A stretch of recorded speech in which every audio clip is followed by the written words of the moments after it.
Right, so in this video, we're going to look at the Roman Empire and its decline. So we think about the Roman Empire, where it starts with this guy here, Augustus, the first emperor. And we looked at this question a little bit earlier. Why were they willing to sacrifice their freedoms and rights to accept Augustus's rule? And we know that during Augustus's rule, we start at the beginning of Pax Romana. So we have the greatness of Rome. If you look at this map, to look at the expansion of Rome. For one, there's a great expansion during Pax Romana. Think about these areas in the red here are the areas right around the Punic Wars. So we gain these lands, or I shouldn't say we, the Romans gain these lands. They take Carthage, or they take the islands in the Mediterranean from Carthage in the first Punic War. They take Spain in the second Punic War. Then they take Carthage itself in the third Punic War. And then they extend east and take Greece with the wars following that. So we did great expansion then. During Caesar's rule as a general and a consul, then a dictator, he claims Gaul, this current area of France. He gains parts of North Africa from his enemies, and he claims parts of East Asia. So we have a further expansion of the Roman Empire. I think that Egypt was key because this is where the food was coming from. During Augustus's reign, you see down here in this chart, we have Augustus in the light green, and he fills in some of the gaps between Spain and Gaul, extends further north into Europe, extends further east and south into Asia and Africa. And then at the greatest extent of the empire, again, we're talking about Pax Romana, here shown in the yellow, they claim Britain, where they built Hadrian's Wall, and they expand in other areas in Asia and Africa. So during Pax Romana, we think of this, Augustus starts this great era of the Roman Empire. So for those of you who love graphing, and I know you do, we can think about this almost in a kind of a mathematical way, maybe a quantitative way. So if we looked here in the horizontal axis here, we have time. So we're going to show in years AD. So some of you may be more or less familiar with AD. Sometimes you see time depicted with BC, which means before Christ. Sometimes you see it depicted in BCE, before the Common Era, which is a kind of a secular way to talk about time rather than referring to BC as the birth of Christ. They call it the Common Era, so that way they can take, people that don't want to use religion or Christianity as the defining moment. And then we have AD, which means Anno Domini. Some people think it means after death, after the death of Christ, but it means Anno Domini, in the year of our Lord, the year that Jesus was born. And sometimes you see it as CE, the Common Era. So I refer to it, I stick with the BC AD labels here. So we're going to look at time in AD, years in AD on the horizontal axis, and on the vertical axis, we're going to graph awesomeness. So the awesomeness of the Roman Empire. How do we define awesomeness? It's indefinable. So for this case, we're just going to be looking at basically the good. How good was it to live in Rome, right? It's not quantifiable. It's really subjective, and people would disagree about how this might go look, but we're going to take a shot at it. You think about this starts with Augustus's rule, the beginning of Pax Romana, which is 31 BC is when he defeats Mark Antony in Actium. Then he officially becomes Augustus, the emperor, in 27 BC. So this would actually start before the line, right? But we would see right around this time, Augustus rules, and we have a pretty steep incline, I'd say, of Pax Romana, where things are pretty good, and then it starts to plateau out. We're not going to go all the way up to the top here, because this level of awesomeness would be like United States level awesome, so we're not going to go that far. But for the Romans, we said they got pretty high, and they start to plateau right around 180 AD, so that would be on here or so. With the end of Pax Romana. So we think about this as Pax Romana, and we've looked at that briefly in class through reading and presentations. We know that during Pax Romana, there's some great things going on in the Roman Empire. Some of them we could look at as far as building achievements, aqueducts, with the arches bringing fresh water to Rome for fountains and baths and drinking water. And then they have sewers to get rid of the human waste. The cleanliness was important to the Romans. We know that the expansion of the empire to the extreme extent up here in Britain, right? So we have Britain on this little map, this inlet here. The Hadrian's Wall gets built across it, the north part of Britain. And then eventually they add a smaller wall under Marcus Aurelius. But you see a picture here of Hadrian's Wall, so that's symbolic of the great expansion of the empire. And you think about what the expansion of the empire meant: new resources coming into the empire, new gold coming into the empire from conquered people, captured people could become slave labor. So we have a labor source with the Roman Empire expanding. So we know that Pax Romana meant the expansion of the empire, which also means trade. So we can go back to this. Oops. Sorry about this. This is probably dizzying to look at this.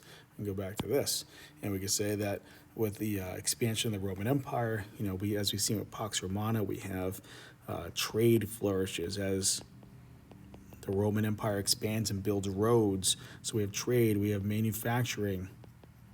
So we have great economic achievements during this time, manufacturing, right? So this is money for people. Means people are making things and making money. They're trading. We have plenty of food from all these parts of the empire, so people are eating well. We also know during Pax Romana there's a great outpouring of culture, so we have cultural achievements. So we can see these are all good, right? Virgil writes the Aeneid, Horace and Ovid write poetry, Plutarch, Tacitus, Livia write history. There's math, there's science, there's education.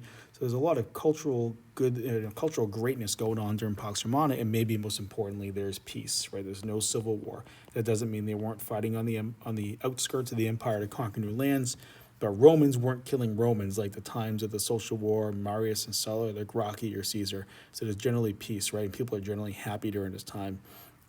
And we could look at another one of those cultural achievements, by the way, the Pantheon we saw in some of the presentations, right? So our beautification of Rome, built by Hadrian, also had his architect Apollodorus design it. So we have things like the Pantheon being built.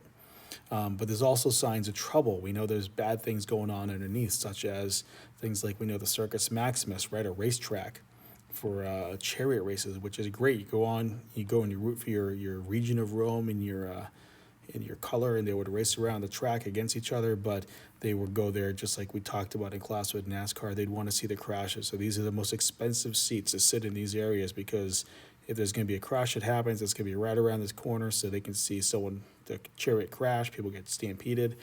So there's an element of people like to go there and root on their favorite team. There's a sense of patriotism there, but also a sense of brutality that they were looking forward to those crashes. And we know the Colosseum, certainly an example of that, where gladiators would fight to the death for entertainment. Christians and prisoners would be executed, eaten by lions, terrible things go on. So these are signs of, we saw trouble in the Roman Empire, Pax Romana.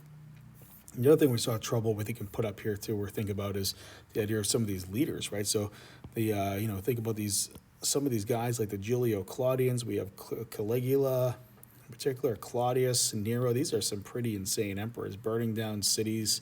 And Nero burns down Christian neighborhoods because he hated the Christians, but also because he wanted to build his golden house. And historical sources seem to disagree on this, but there's some accounts that say Nero used to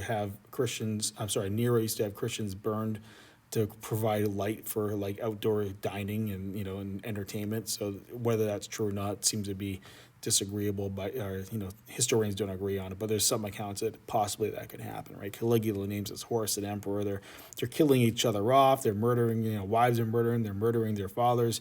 Anything to become the emperor. Same thing with the Flavians, right? A little bit less crazy than the Julio Claudians, but these were military leaders that oftentimes were taken out by military coups, and assassination is how you would figure out who the next emperor was. We had a brief reprieve with the good emperors towards the end, right? These guys that, although there's some bad things they did too, but they, generally speaking, they ruled over more peaceful times. They chose their next leader rather than have an assassination determinant. So they would adopt a qualified person as a son, and then they would become the successor to them up until Marcus Aurelius, who appoints his crazy son Commodus to be the emperor, right? So that's the kind of the end of Pax Romana. That's where we mark the end of Marcus Aurelius' rule.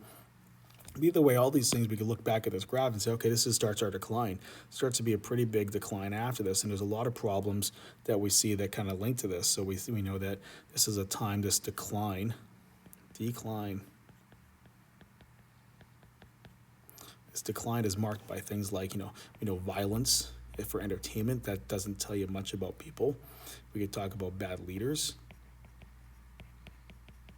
And interestingly enough, you think we'll see this afterwards, but some of these bad leaders during Pax Romana, and people didn't really care about them either, right? Think about Caligula and Nero. They're all during this great incline of Pax Romana over here. But we'll see bad leaders following afterwards, after Marcus Aurelius making poor decisions. We're going to see things like gaps between the rich and the poor are increasing.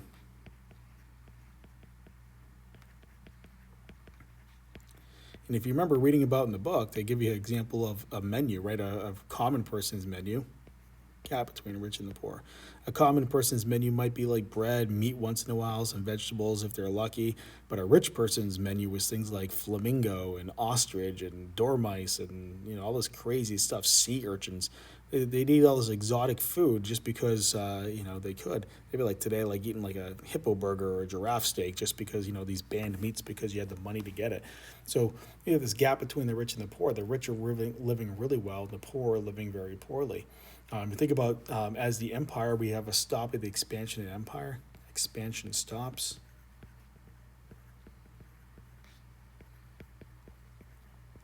After the good emperors.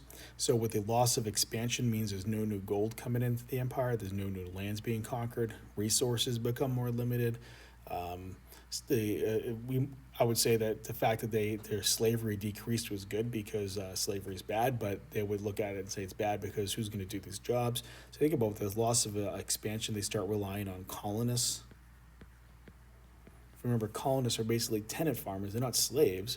But as there weren't slaves being brought into the empire, they said, well, somebody has to do the farm work, and it's not going to be the rich people. So they would take poorer people and make them tenant farmers, meaning that they can rent the land and they can keep some of the stuff that they make for money, but they're not allowed to leave the land. So if you're a colonist and you say, I don't want to be a farmer anymore, too bad, because you were stuck there. You weren't. This is kind of the precursor to serfdom during the Middle Ages. They're not quite slaves, they're not property, but they're also not free.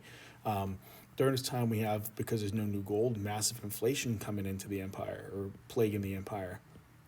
You think about why that is. Without gold coming in, people start taking coins, instead of making them out of gold, they make them out of cheaper metals and kind of just, make surface gold. So everyone knows that coins aren't really made of gold. So if you're someone that runs a business and you used to charge $1 for a loaf of bread, but that dollar is no longer worth $1, you might charge $5 for a loaf of bread because you're not going to be able to buy stuff with the money you get because everyone knows the money's not worth anything. So you have all these problems that are kind of plaguing the empire. And there's other ones too, population decline, there's plagues ravaging the empire. So we have some emperors that try to in a sense, stop this. So this line keeps going down, and right around the end of the 200s, we have a brief blip, right? And this blip is started by, so we flip ahead here to a guy named Constantine. I'm sorry, not Constantine. Diocletian. So we'll look at Diocletian here. Diocletian causes a brief stop of this decline. So we think about some of the things he does. He strengthens the military. So as there's forces outside the empire, as the poor leadership during Pax Romana happens, Germans are working their way into the empire. The Germanic tribes are vilified, but they're looking for food, right? So they're not it's not like they wanted to attack Rome and destroy it because they were savage or anything like that. They were looking for resources. So he strengthens the military to do that. He says, okay, what are we going to do about the inflation? He passes an edict of prices. And the edict of prices basically would say that, if we use that example down here, say bread, they would have a list. They had an index of all things that were considered essential goods. So let's say bread used to cost $1. But now, because of inflation, I'm charging $5 for bread because I know that the money's not worth anything. Diocletian said, well, we're going to make the maximum price, say $3, right? I'm just, I'm using dollars and guessing, right? But just as an example. Well, if I make bread, and for me to get all the stuff that's required to make bread and run my business and then have money for myself, I have to charge $5 to do that. Why would I want to charge $3? A lot of, say, for instance, this example, bakers would say, well, I'm just not going to make bread anymore. So we can have an edict of prices that creates, government price controls to keep prices low, but that often ends up meaning there's not anything to get because nobody's going to make it. So how does he deal with that? They have collegia. So you imagine in this example of a baker. So if I'm a baker saying, well, you're going to tell me I can't charge more than $3 for bread, which means I'm going to work at a loss. I'm not going to make any money. I'm actually going to lose money. I'll just stop baking bread. And a lot of people tried to escape to the countryside because they figured they could live off the land, become a farmer, whatever it might be. So the government said, well, you can't do that. So Diocletian would send agents after people to basically hunt them down, drag them back to the city, and they'd have to work as these collegia, basically trade associations. So if you're a baker, then you have to stay in the city, even if you're not making any money. And then they made it hereditary, so your son would have to be a baker too. So this was his way to solve the problem. They needed essential workers in today's lingo, right? They needed essential workers, and the essential workers were going to be forced to do their jobs because, they weren't profitable anymore. So you can think about that. That's a huge loss of freedom during this time. So we have Edict of Prices and Collegia are answers to the problems, but they're not good answers to the problems. The other thing we can say with Diocletian too is he's kind of a power-hungry person. He's an absolute ruler, absolute. He believes in emperor worship, as did many other ones too, but he took it to another level. There's talk about how unless he gave you permission to look him in the eyes and you looked him in the eyes without permission, he would have you executed. So that's kind of, it's obviously not great. And he persecutes Christians because he sees them as a problem. We need a united empire. So we'll talk about Christianity in a bit.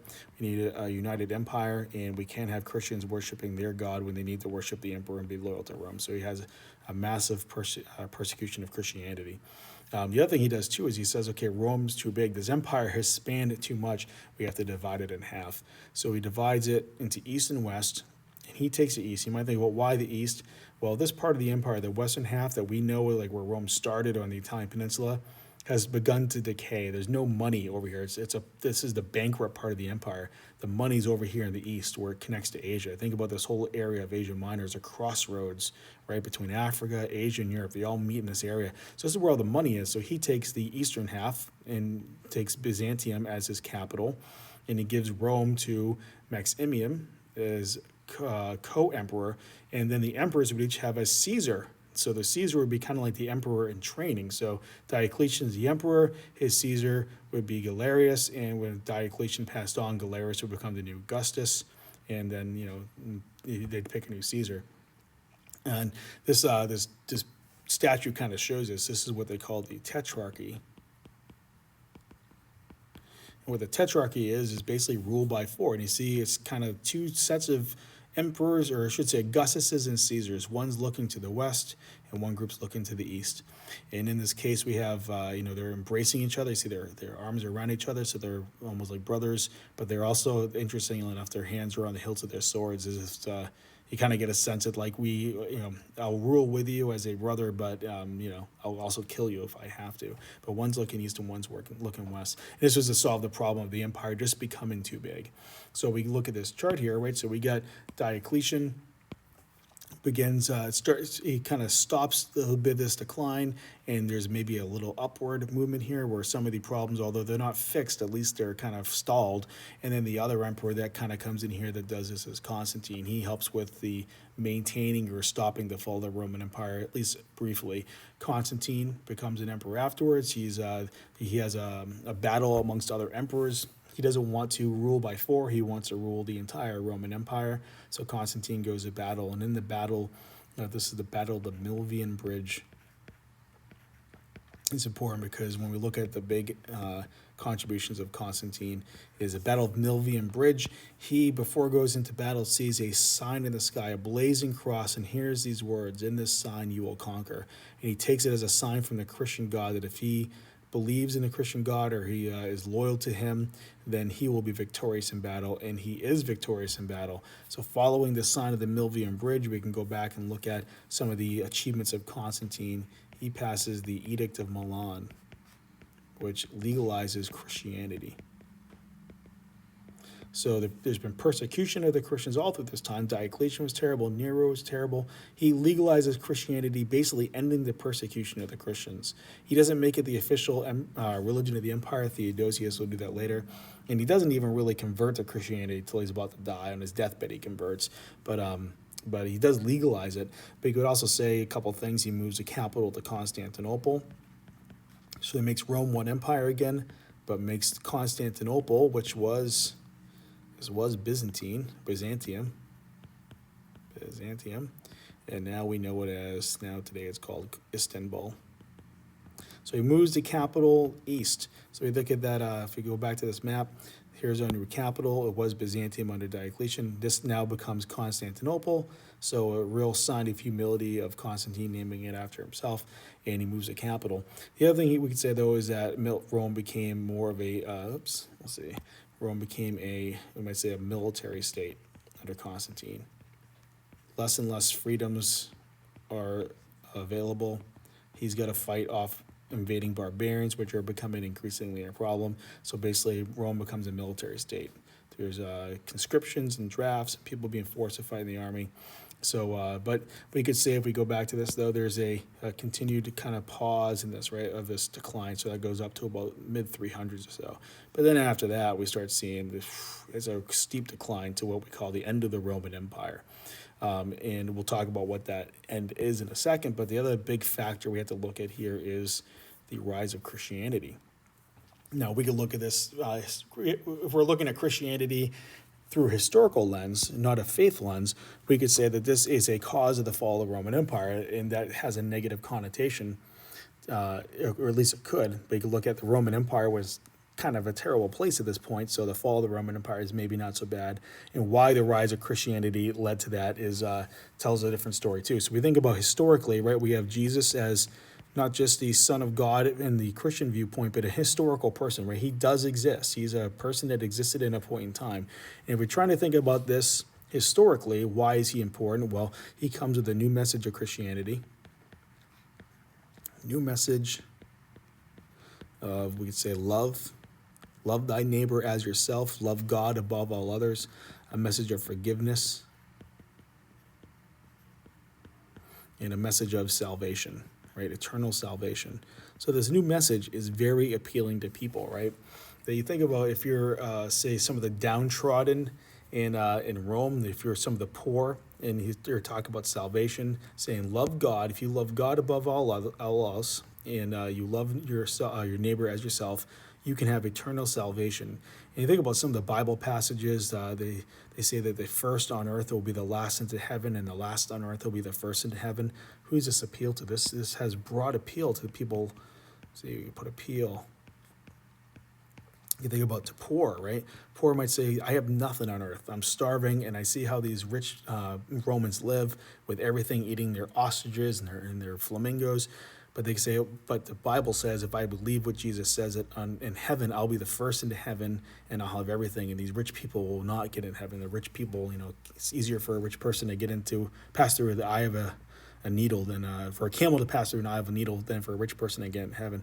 But that message of the poor, the downtrodden, will be the people that will go into heaven. The poor love that. Think about slaves find this very appealing. It helps them to maybe tolerate their terrible situation of not being free and being overworked and sometimes treated terribly. So this life is temporary, and if I can just get through this life, then I'll have eternity where it'll be great. Women, this appeals to women because women didn't have a lot of rights in Rome, but women played a big role. Think about Jesus' ministry. Some of the biggest disciples, his mother Mary Magdalene, were women, right? So, and the other thing with this too is everyone's equal in the eyes of God. It doesn't say all men are equal. It says everyone's equal in the eyes of God. So that's an appeal to women. So Christianity starts to spread like crazy, particularly after the moment. We could look at the birth of Jesus, right? But he doesn't start his ministry until his early 30s. And he starts gathering followers as he performs miracles and turns creates the loaves and the fishes. But really, probably the event, if we're thinking historically, that is a catalyst for the spread of this would be his death, right? The crucifixion, right? This painting by Giotto, it's a Renaissance painting that we'll look at later. That's revolutionary in other ways for its artistic technique. But we have Jesus coming off the cross, a deposition. So he's dead. But we know that from the Christian beliefs is that after Jesus was crucified, he came back, he was resurrected, he proved that he had eternal life, and he said, if you follow me, the gates of heaven are open to you. So whether or not people believe this, there's people obviously that aren't Christian that don't think this is true, but what's important is that if you think about historically, the people in Rome at the time believed this was true, and as more and more people believed it was true, this became an incredibly appealing religion, and people stopped being loyal to Rome. So we think about why this is a problem for Rome, right? How can you be loyal to the emperor if the emperor says he's a god, but you believe that there's one God, Jesus, and you have to follow him? If the emperor says join the army to go fight the barbarians, but you say, well, my God says that fighting is bad and violence is bad, so I'm a pacifist, so you don't join the army. That's a problem for Rome. So the spread of Christianity was a problem, which is why for a while under people like Nero, and Diocletian, as among well as most of the other emperors, but those are the two worst persecutions, right? So they would round up Christians, they would arrest them, they'd crucify them, send them to the Colosseum, have them eaten by lions. This leads to the martyrs, right? People that died for their beliefs. And the irony is that the martyrs, the martyrdom of these Christians had the opposite effect that Roman emperors wanted. They wanted to end Christianity and make the punishment so bad that you would not want to be a Christian, but instead a lot of Romans who were starting to find Roman life unfulfilling were looking at these Christians saying, wow, those people will go and die. They give them a chance to take back their beliefs, but they'll die. They'll be eaten by a lion before they take back their beliefs. And a lot of Romans started thinking, there's nothing in my life that I feel that strongly about. Maybe there's something to Christianity. So in an odd way, the persecution of the Christians actually made Christianity spread faster. And the other key person too was Paul, right? Paul of Tarsus. Paul, we know him as Saint Paul. He starts off as a persecutor of Christians, hunting them down, killing apostles, and he's on his way to Damascus, and he is knocked off his horse by Jesus, the resurrected Jesus. He's blinded, and he vows to turn his life to Jesus, and he starts to become a great spreader of Christianity. And you see by the 300s, Christianity's in these small little pockets, but by 600, it's all over the Mediterranean. And we know that later on, when Christianity is legalized by Constantine, that helps a lot. And then Theodosius becomes the first emperor to make it the official religion of the empire. So we have all these different things that make the Roman Empire good. Decline. And if we go to just kind of summon some of these things up, problems of empire, and we go also we can look at this map too. We think about what date is the fall of the Roman Empire. How do we know when the empire ceased to exist? Well, we have a date that we put up here that we can't really say is, again, disagreeable by some people, 478 AD. And why that date is important is that's when the last Roman emperor gave up the throne. It was 476 AD, I'm sorry. So there's change that. My apologies. 476 AD. The last Roman emperor, Romulus Augustulus, is dethroned, and a German takes the throne, a guy named Odoacer. That they call that, sometimes this is the mark of the end of the Roman Empire, because a German sat on the throne of Rome. But it's kind of, well, we can also look at that and say, well, that's not really necessarily true either, because first of all, Romulus Augustulus was half German, so he wasn't even full Roman.